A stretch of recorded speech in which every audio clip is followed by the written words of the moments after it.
So the machine we have behind us is a 1908 Dolbeer steam logging machine, and its purpose was to pull logs through the forest so that they would eventually be transported to the sawmill.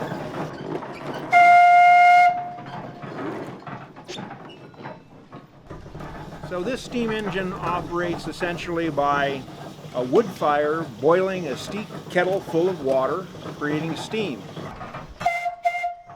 It carries a variety of whistles on it, but back in the day really it only had one whistle for purposes of communication within the forest.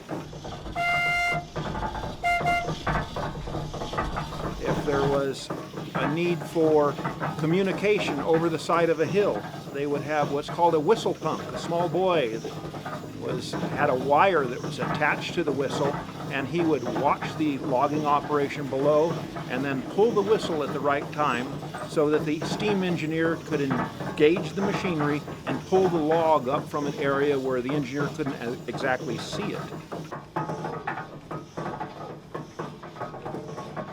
So what we will be doing is a demonstration of how this machine actually moved logs through the forest. Essentially, the loggers would drop the trees, and this machine would roll the logs into two-pole chutes, which is basically a road through the woods.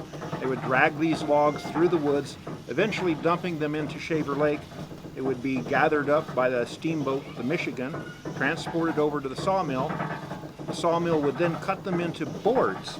The boards would then be dried, and after a period of time, when they had sufficient buoyancy, they would kick them into the flume, and then the flume was 42 miles long and would reach Clovis 6.5 hours later.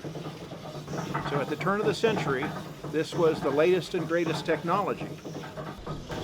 And so for 108 years old, it's a pretty fascinating machine.